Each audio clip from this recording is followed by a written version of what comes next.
Ya, vamos a ver hoy día el tema de derrame pleural, respecto sobre todo a los temas de diagnóstico y evaluación del paciente.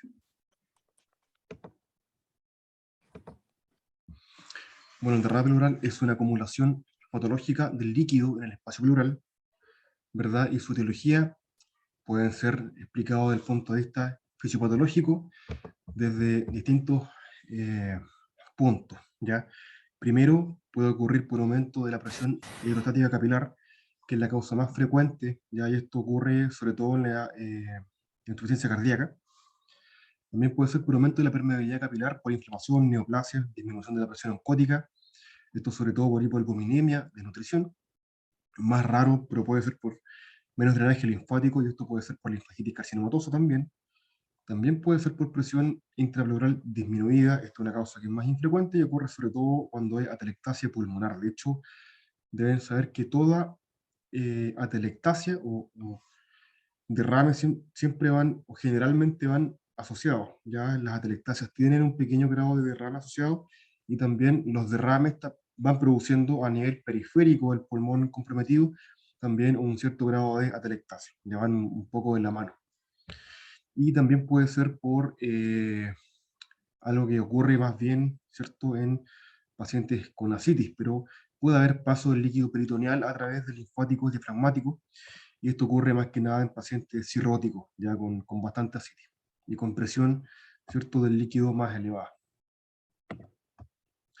Respecto al diagnóstico, en verdad vamos a encontrar de forma clínica diferentes antecedentes, como pueden ser, por ejemplo, exposición de humo de tabaco, ya también exposición a asbesto, que esto tiene más que nada relación con eh, formación de neoplasias, ¿cierto? Primarias de pleura, ¿verdad? Los mesoteliomas. Vamos a ver también que pueden haber comorbilidades como por ejemplo TBC o alguna de las que dijimos antes, insuficiencia cardíaca, neoplasia, taquipatía crónico, y los síntomas van a ser eh, un espectro bastante elevado en torno a la cuantía y la velocidad de instalación del derrame, ya de forma que un derrame leve puede ser perfectamente asintomático, pero un derrame que suele ser generalmente bilateral y de más cuantía va a llegar a presentar disnea. También si hay inflamación puede llegar a haber dolor pleurítico, donde a esto se le puede sumar, ¿cierto?, como componente de lo mismo, omalgia ipsilateral. También puede haber tos irritativa. Ya tienen que recordar que la pleura parietal es uno de los tejidos que tiene receptores de la tos también. Respecto al examen físico, vamos a ver que hay una disminución de las vibraciones vocales y murmullo pulmonar, más acidez a la percusión, egofonía en la zona de transición del aire y el líquido a nivel de la pleura, y también roces pleurales que van a ocurrir en contexto de inflamación pleural, cuando hay pleuritis. Ya respecto a la imagen, esto vamos a verlo más rápido, ya vamos a pasar a ver al tiro los diferentes tipos de derrame y cómo se enfrentan, pero vamos a ver que a nivel de imágenes la radiografía de tórax es una herramienta fundamental, tanto AP como lateral, y se puede observar, ¿verdad?, un menisco cóncavo, ¿ya?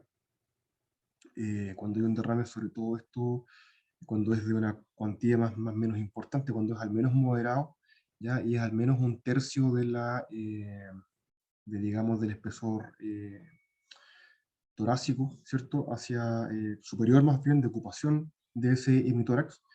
Y cuando ya hay una ocupación de 150 ml, con esto ya se velan los ángulos costofrénicos laterales, y 75 ml basta para el posterior. La verdad es que requiere un poco menos. ¿Ya? Y siempre recordar que hay un componente que puede ayudar bastante a hacer la diferencia entre un derrame y una atelectasia, que básicamente que si ustedes ven una atelectasia también van a ver a la radiografía, ¿verdad? Una imagen que puede ser confundente, y finalmente algo que ayuda a esto es ver la desviación del mediastino, ¿ya? Si hay una atelectasia importante, el mediastino va a estar desviado hacia la atelectasia, pero finalmente es un derrame, ya el derrame va a desplazar al mediastino al lado contralateral. Entonces, de esta forma pueden ayudarse esto para saber si realmente esto es una atelectasia o un derrame, ¿ya? Estoy haciendo un poco de memoria de algunas clases que probablemente ya hayan tenido. Ya también la ecopulmonar es una herramienta que cada vez tiene mejor eh, mayor disponibilidad, ¿cierto? No produce ningún daño al paciente, muy buena sensibilidad para derrame pleural, y también lo bueno es que puede guiar la toracocentesis en caso de que se vaya a hacer. El TAC, ya igual brevemente mencionarles que es cuando uno piensa en hacer un escáner para ver un derrame, la verdad es que lo mejor es más bien drenar ese derrame ya con toracocentesis y después hacer el TAC, ¿ya? Esto lo planteo aquí, lo han preguntado también un par de veces en UNACOM, y en el MIR también lo han preguntado. Esto básicamente porque, ¿por qué hacer la punción antes? Esto ocurre porque siempre hay que descartar en algún momento, ¿cierto?, de que pueda haber alguna masa tumoral. Y lo que ocurre es que cuando tú tomas, ¿cierto?, el escáner y había una atelectasia secundaria a este derrame, finalmente eventualmente un tumor puede estar escondido ahí. Entonces, para aumentar el rendimiento y la sensibilidad de las masas tumorales, lo que se recomienda es primero hacer una toracocentesis y después, cuando ya el pulmón se insufle, ¿cierto? Se expanda, tú tomas el escáner para comprobar si es que hay alguna masa oculta por debajo de esto, ¿ya? Esto es lo que se recomienda, ¿ah? Si les llega a aparecer algo de este tipo, la respuesta viene a ser la que les dije recién. Esto no resta que, de todas formas, si les queda la duda, pueden tomar un escáner, ¿cierto? Y si desean ver si hay una masa tumoral, siempre recuerden que la elección para esto es un TAC con contraste. Y en ese caso, si es con contraste, generalmente las masas se van a ver igual, ¿ya? Pero como esto ha sido preguntado, prefiero ponerlo aquí y que lo tengan presente, ¿ya? Como les comentaba, todo derrame va a estar asociado a un cierto grado de atelectasia, y esta atelectasia, como les comentaba, puede esconder masa u otros procesos, ¿ya?, tumorales o infecciosos también. Bueno, brevemente respecto de la toracocentesis, vamos a ver que está indicada en todos los derrames salvo excepciones, ¿ya? ¿Y cuáles van a ser estas? Son excepciones a aquellos que son muy pequeños porque tienen la probabilidad muy alta de complicarse, ¿ya? Obviamente, según el contexto del paciente, yo recuerdo una sola vez en que tuve que hacer una toracocentesis con un espesor de 0,7 centímetros aproximadamente, y era tan importante hacerla que tuve que hacerla igual, ¿ya?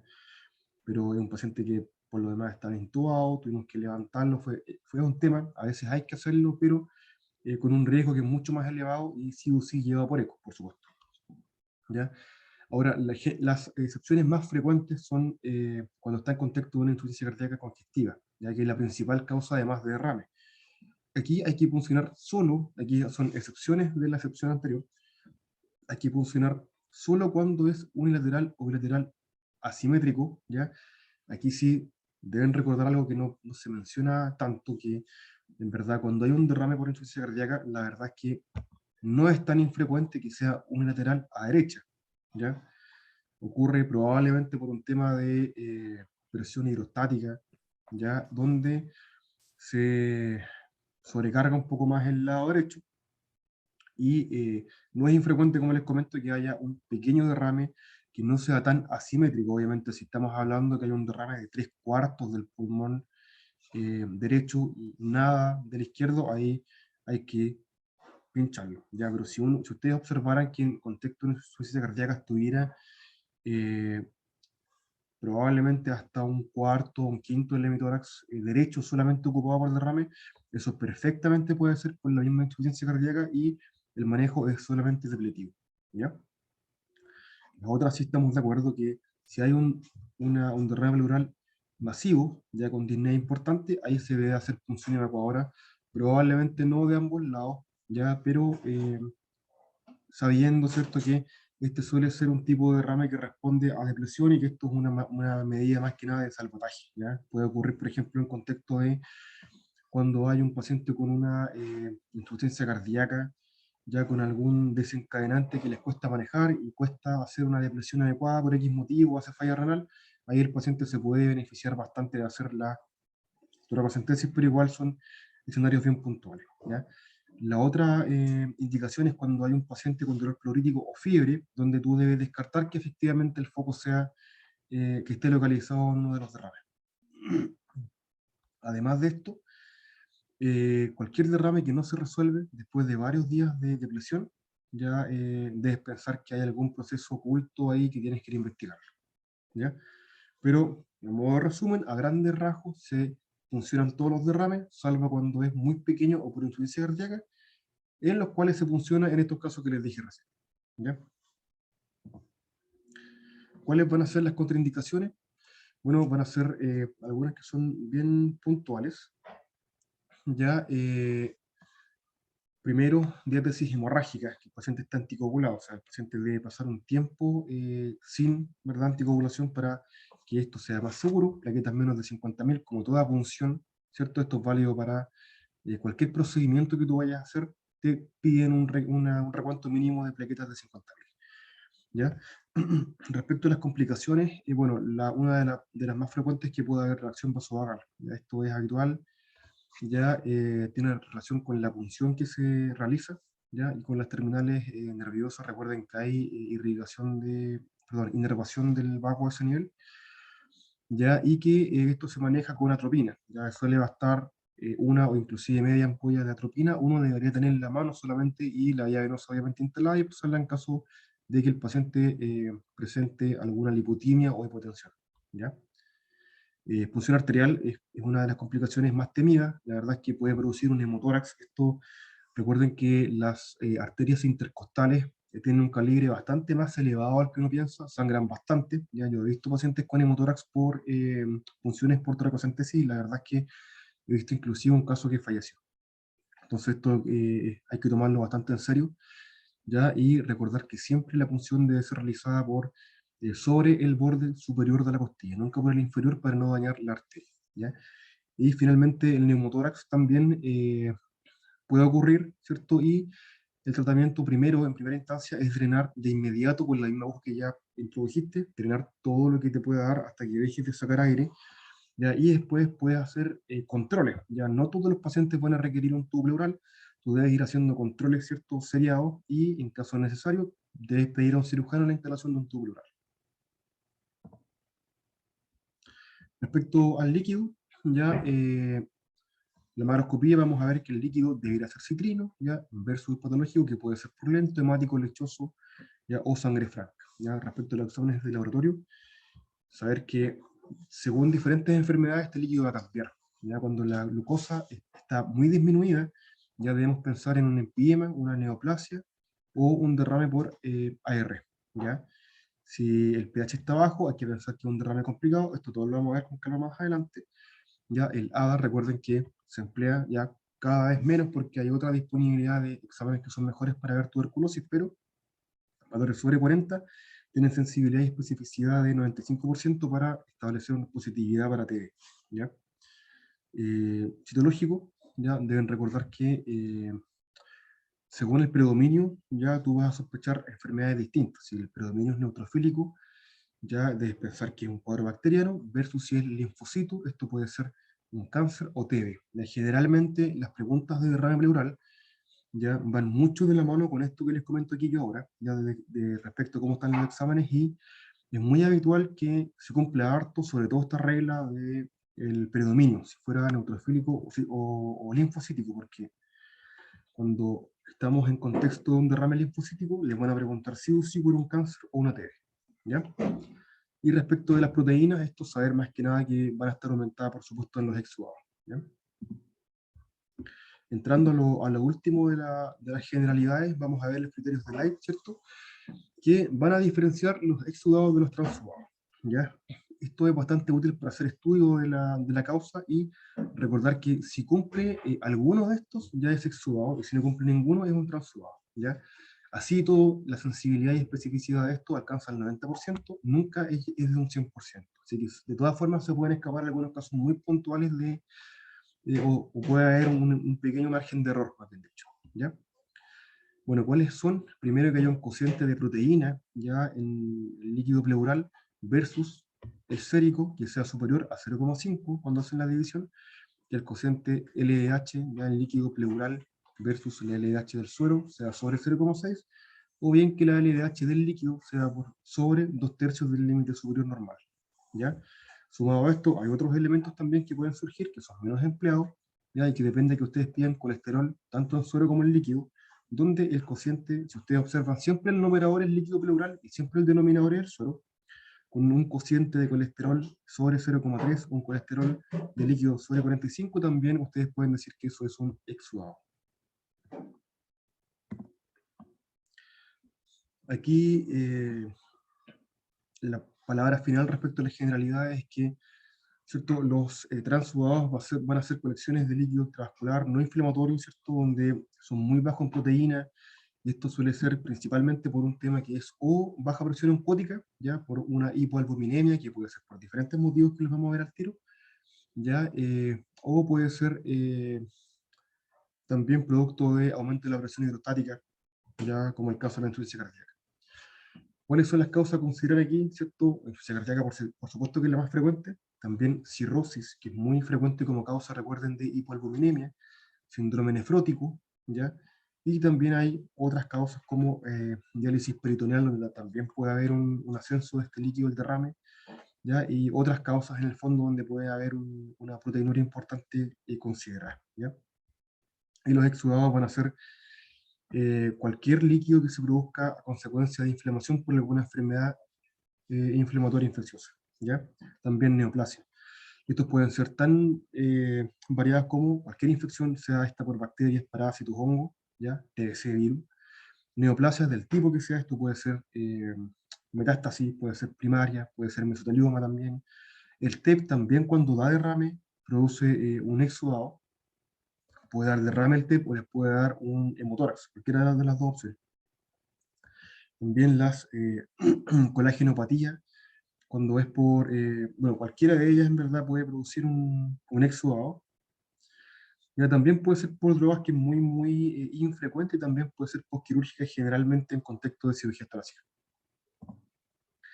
Y ahora vamos a ir hablando de algo que es un poco más específico, que no se le suele dar el enfoque de esta forma en las clases más de pregrado, pero habiendo visto un poco más la nivelación de las generalidades, vamos a hablar de cada tipo específico de derrame pleural, ¿ya?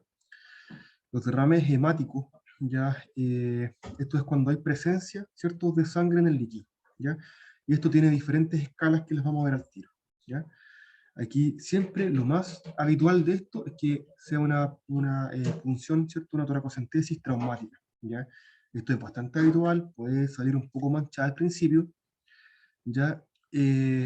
Pero generalmente ahí se va haciendo una evaluación respecto a si sale inicialmente con tinte hemático y después se va limpiando. Ustedes dicen que eso fue traumático nomás, la punción. Por otra parte, si continuamente les da el mismo tinte rojizo sin irse limpiando, ustedes ya deben sospechar que eso no es una punción traumática, sino que realmente es un derrame hemático, ¿ya? Y la verdad es que lo más adecuado aquí es ir a medir ya el porcentaje y el hematocrito del líquido, ¿ya? Si este es de menos de 1% del hematocrito del líquido pleural, la verdad es que carece de importancia clínica y generalmente, como les comentaba, es punción traumática, ¿ya? Si es más de 1%, eso ya es un líquido hemático per se y requiere mayor estudio, y las causas principales van a ser cuatro, ¿ya? Que son las 4T, entre comillas, ¿ya? Que van a ser tumor, TEP, trauma y TBC. Son lejos las causas más importantes.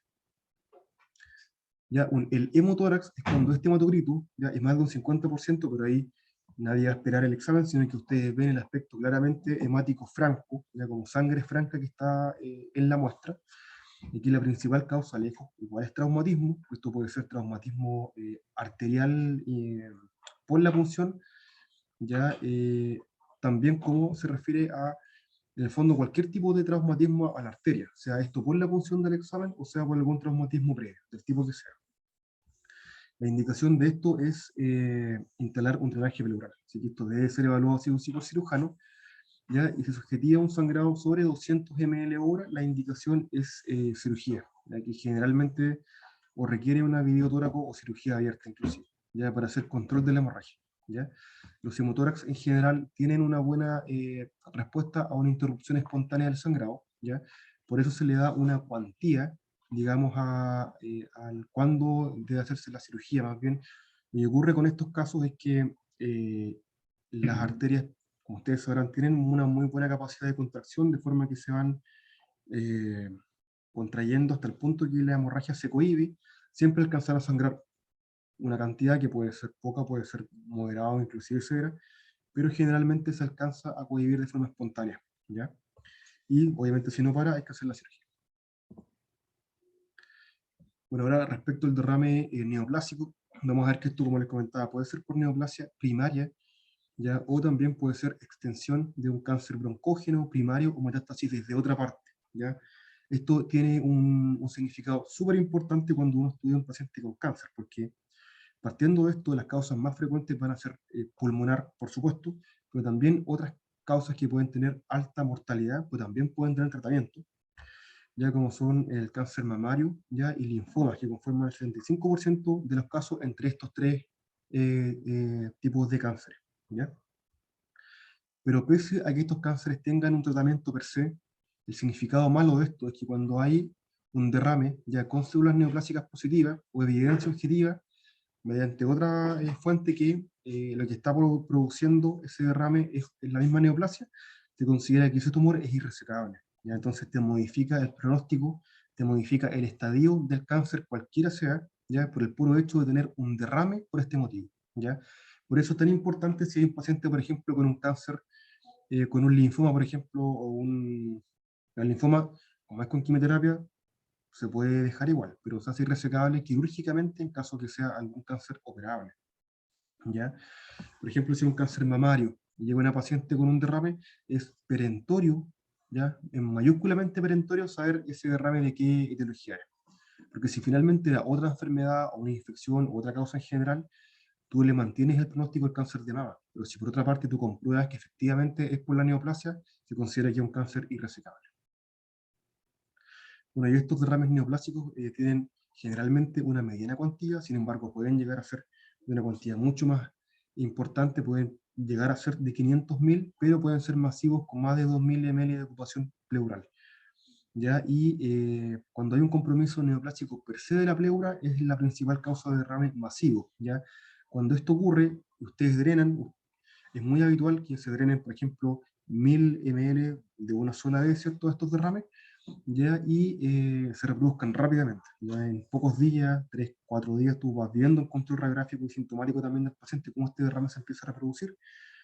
¿Ya? Y en base a esto, estos son pacientes que generalmente pueden ocurrir otras cosas, que como estos derrames se reproducen y el paciente va requiriendo punciones a repetición, lo que ocurre frecuentemente es que cuando se hace la punción, hay una cosa que se llama el EPA ex vacuo, ¿ya? El edema pulmonar ex vacuo, que básicamente es cuando ustedes sacan líquido ya muy rápido, ya, y en cuantías muy elevadas, generalmente sobre 1.000 ya empieza a haber riesgo de esto, ya se genera un cambio de presión importante, ya, y este cambio de presión donde el pulmón se insufla después, rápidamente después que esto ocurre, puede producir que se genere un cambio similar un poco al lo que pasa en los EPA, ya por un aumento más bien ahí sí de permeabilidad capilar, y ese pulmón se compromete bastante y puede empeorar mucho más, inclusive aunque le hayas sacado, aunque tú le hayas hecho una tropocentesis con intención de evacuar, 1.000 ml hacia arriba corre el riesgo que esto pase. Ya por eso la cantidad de evacuar debería ser hasta 1.000. Ya lo último respecto a esto es que el exudado, recuerden que es del linfocito, ya a veces es hemorrágico, ya, y se confirma con la presencia de células neoplásicas dentro del líquido o también por biopsia pleural.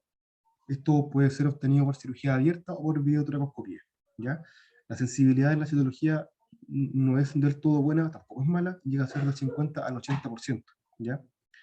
Y bueno, también hay otros elementos que les pueden inducir, que es más bien que haya, aquí suele haber un aumento de la LDH, ya aquí es más bien un aumento ya del pH, los pH alcalinos ya suelen estar asociados más bien a los cánceres.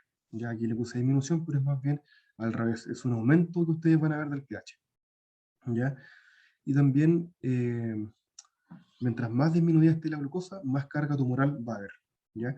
El tratamiento de esto es sintomático y paliativo, y aquí se hacen las pleurodesis, que son procedimientos que pueden ser por químicos o por cirugía, donde pegan las pleuras, solo si es que se pudo sacar todo el derrame, y si el pulmón expandió, esto se puede hacer para que las pleuras sellen, ¿ya? Y deje de haber derrame a repetición.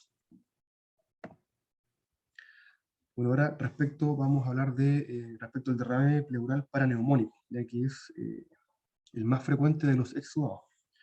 Bueno, debemos recordar que las neumonías son la causa principal de derrame pleural con exudado, por supuesto, y hay que recordar que hasta el 50% de las neumonías tiene algún grado de derrame, aunque sea muy pequeño, ¿ya? Aunque recuerden que todo derrame tiene indicación de punción, la verdad que generalmente son muy pequeños y por eso no se hace. Generalmente es lo que ocurre.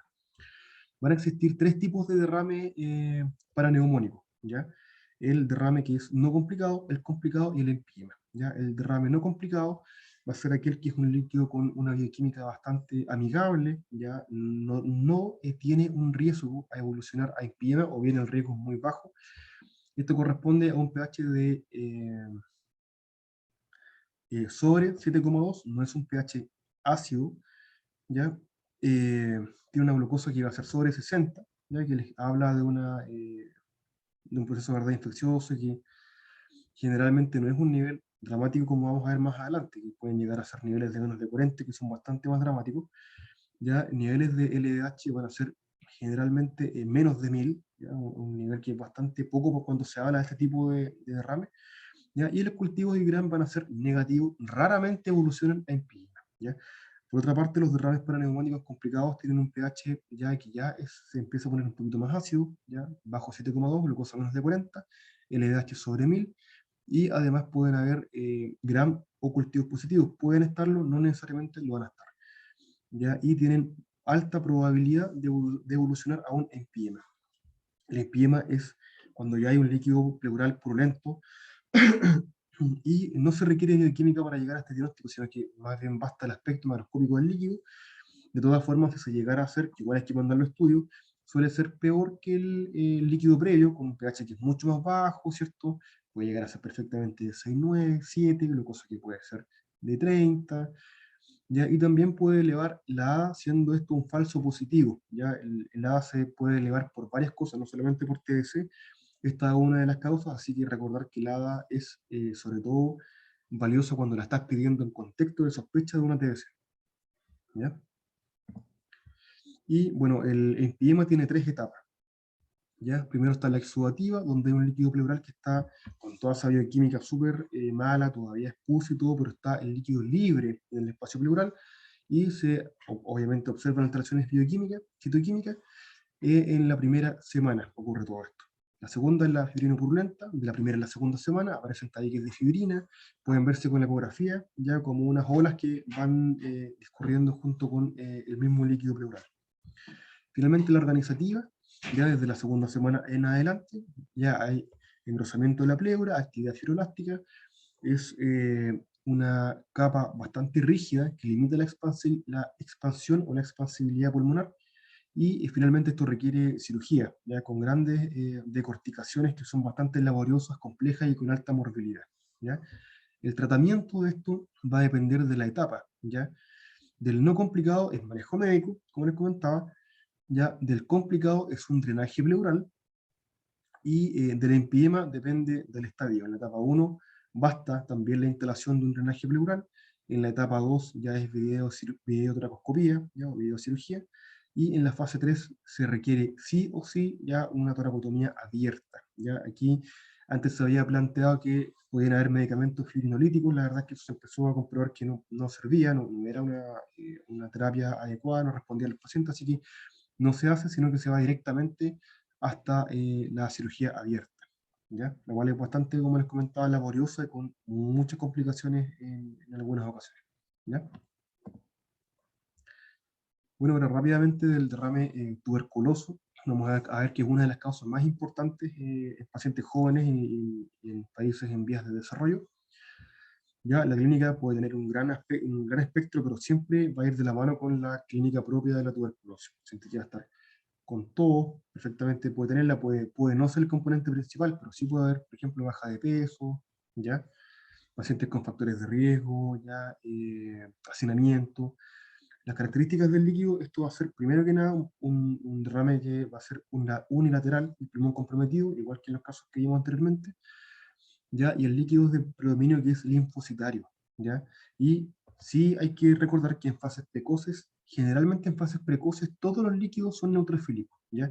Pero más adelante las enfermedades más características de linfocitos, que son la TBC y el cáncer, ya se van haciendo de predominio linfocítico durante la evolución de la enfermedad. La glucosa puede estar disminuida, característicamente va a elevar el ABA, ya con un corte de 40, de 43, 40 generalmente se redondea. Ya pueden haber también falsos positivos por derrames, ¿verdad? Por cuadros infecciosos, empiema, AR y derrames neoplásicos. En general es complejo porque todas las causas de derrame te pueden dar ADA positivo, ¿ya? Pero suelen ser ADAs límite, ya no siempre, no es tan frecuente que ocurra. Y aquí deben recordar que el cultivo de COG es positivo solamente un 20% de las veces, el rendimiento es bastante malo, ¿ya? Y el diagnóstico de certeza es más bien hacer un GenExpert, que es este examen que probablemente hoy día lo conocen mucho más de lo que lo conocí yo en su momento, que hoy día hay mucha más disponibilidad de esto, que es la reacción en cadena de polimerasa, que tiene una sensibilidad altísima y que ya por este motivo ha ido desplazando la ADA, que se va haciendo un examen más que nada para hospitales de complejidad más baja, ¿cierto? Pero siempre que esté disponible hay que pedir este examen. Ya, estas son algunas preguntas, vienen respondidas, pero las vamos a ver rápidamente, son preguntas reales de una com, ¿ya? Esta pregunta es de julio del 2019, ya, donde dice que un paciente de 68 años, ya empieza a ver la edad, presenta tos de 4 meses de evolución y disnea de esfuerzo. Ya, y el examen pulmonar tiene disminución del murmullo a derecha, ya, más matidez también en la base derecha, que como clínica de derrame, ¿ya? Y la punción pleural que da salida a un líquido claro con un pH elevado, ¿ya? Si ustedes se fijan, células, ¿cierto?, donde hay un predominio de 80% de mononucleares, ¿ya? Y una de 20, ¿ya? Una LDH que es... Esto siempre hay que verlo con el examen del laboratorio, ¿verdad? Pero, eh, bueno, esto la verdad es que no es suficiente. Viéndolo, según el laboratorio de referencia, puede ser un límite inferior de 300, ¿ya? De 200. Si fuera así, no alcanza a ser sobre 0,6 veces el valor normal de todas formas, ¿ya? Pero sí teníamos el colesterol. Y el colesterol nos apoya porque tiene un recuento bastante elevado, ¿ya? Entonces, esto es un cuadro sugerente de una etiología de cáncer bronquial, ¿ya? Que en verdad puede ser no necesariamente cáncer bronquial, ya puede ser cualquier tipo de cáncer que haya hecho metástasis ahí. Pero es la única opción neoplásica que hay. Esto no es una insuficiencia cardíaca porque esto es un exudado, me llamo el colesterol, no es una TBC porque no es el perfil de paciente, igual puede ser perfectamente un paciente mañoso, pero la A es muy baja, ¿ya? En PIMA no tiene un predominio mononuclear, sino que debiera ser un predominio más bien polimorfonuclear, ¿cierto? No nos calza. ¿Ya? Y derrame bronquial. Aquí finalmente es cáncer bronquial.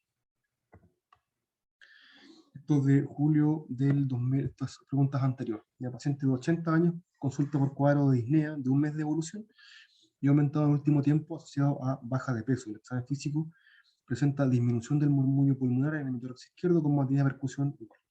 Y la radiografía muestra presencia de derrame pleural derecho que se funciona dando salida al líquido con el LH en 300, que esto es un límite que uno ya puede decir que suele ser más de 0,6 veces el examen perfectamente. ¿Ya? Colesterol 60, ¿ya? Un exudado, una de 15, el leucocito de 3000, ya predominio mononuclear. Si aquí también tenemos un paciente que ya tenemos un examen que nos orienta que hay un predominio, ¿cierto? Mononuclear, nuevamente un derrame unilateral, ¿cierto? Con una ADA abajo. Aquí también tenemos que pensar que esto es un cáncer, pero nos preguntan por el examen, ¿ya? Aquí el examen de elección para seguir con el diagnóstico es que esto tiene más que ver con algo de, es una pregunta un poco más bien quirúrgica, ya porque les vienen a preguntar cuál es la forma para poder obtener la biopsia ya de este cáncer que está ubicado en esta zona, ya, y es más bien la videotoracoscopía, ya. Aquí se van a poder obtener muestras, ¿cierto?, del tumor donde se encuentre para poder hacer diagnóstico de qué parte viene y poder dejar alguna terapia, ¿ya? Doc, ¿y esto es de entrada antes de se solicita alguna imagen o algo, o de entrada a la videoscopia? No, esto siempre con imágenes. Siempre hay que pedir imágenes de todas formas, pero de todas formas, ¿cierto? Hay que plantear en este contexto que si, inclusive aunque fuera un derrame de otra área, la verdad es que lo que nos interesa aquí son dos cosas. Primero, si no tuviéramos un tumor primario, hay que pensar que el tumor primario fuera este y ahí la video vacío, ¿ya? Si pensáramos que ya tenemos otro primario, ya y tenemos que ir a ver si hay células neoplásicas, uno podría pedir el examen de células neoplásicas, pero no nos sale. La verdad es que sería el primer examen a pedir, efectivamente serían células neoplásicas.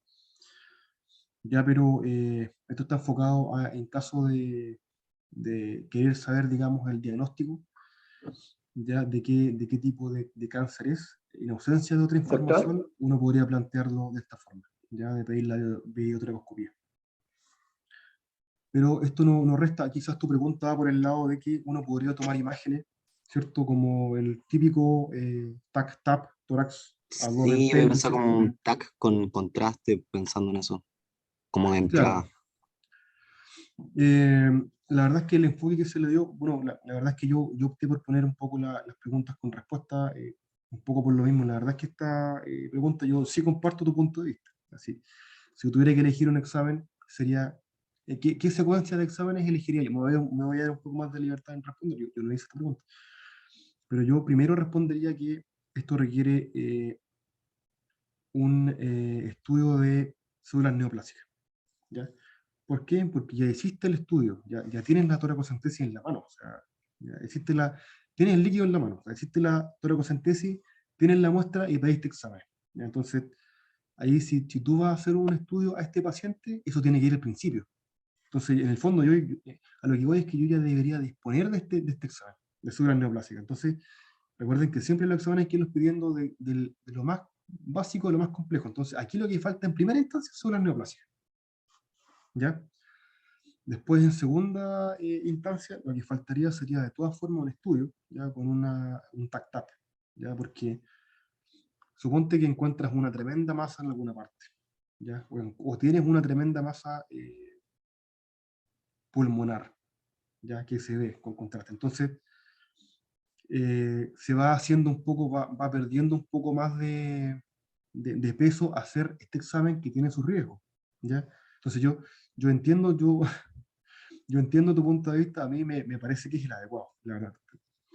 Pero esta pregunta fue muy planteada de la mano con cirugía. Ustedes van a observar que esto ocurre con las preguntas de derrame pleural, ¿ya? Entonces aquí te están preguntando más bien cómo tú haces diagnóstico. Yo pienso que quisieron decir de un tumor que es primariamente pleural, ¿ya? Y ahí quisieron decirte, ¿cómo llegas tú a tomar la muestra? O sea, le va a hacer un ecocardio pensando que, no sé, o una broncoscopía, videotracoscopía. Finalmente la respuesta correcta para ellos acá fue videotracoscopía. Entonces yo asumo que ellos están preguntando pensando en que es un derrame producto de un tumor primario pleural. A mí se me ocurre eso. Sí, ¿Ya? comprendo. Gracias, doctor. Y acá esta pregunta igual ocasionalmente aparece, es básicamente aquí muy corto, los enunciados es muy grande. Paciente de 60 años, fumador de 5 cigarrillos al día, que consulta por disnea, ya ha bajado de peso, trabajó 30 años en una fábrica de producción de pizarras de asbesto. Entonces, cuando ustedes vean eso, ustedes dejan de leer todo este párrafo gigantesco para abajo y van a responder en mesotelioma, básicamente. Ya ustedes saben que es un factor de riesgo muy importante el asbesto para hacer mesotelioma, ¿cierto? Y que se presentan con las características clásicas de un derrame neoplásico, ¿cierto? Y aquí te hablan de la clínica, que ya la sabemos. Y tiene células con 90% de predominio mononuclear. ¿Ya? Entonces aquí ya con eso ustedes dicen o es tuberculosis o es un cáncer. ¿Ya? ADA baja. Entonces, cuando te hablen de un derrame con predominio mononuclear, ADA baja, esto es un cáncer de todas formas. ¿Ya? Y aquí te preguntan qué tipo de cáncer puede ser. ¿Ya? Adenocarcinoma. Ya recuerden que habitualmente podrían preguntarles a veces qué tipo de cáncer específicamente produce alguna. Ya las preguntas las preguntas de tórax, generalmente cuando les dan a veces este enfoque más quirúrgico, hacen preguntas un poco más específicas. Eso es lo que yo he visto que a veces ocurre. Y de hecho les pueden preguntar, no sé, pues, si tal cuadro es más característico de un cáncer epidermoide, adenocarcinoma, células grandes o células pequeñas, por ejemplo. ¿Ya? Y ahí tienen que, bueno, eso cuando estudian más lo que tiene que ver con cirugía torácica. Y recordar que los cánceres más graves son, ¿cierto?, los que son pulmonares de células pequeñas, que hacen metástasis rápido, ya que pueden tener masas tumorales que pueden ser muy pequeñas, pero mal pronóstico también, versus, por ejemplo, los epidermoides que son más grandes, y pueden hacerles preguntas de ese tipo, ¿ya? Pero eso básicamente, generalmente preguntan harto respecto a esto último que vimos acá.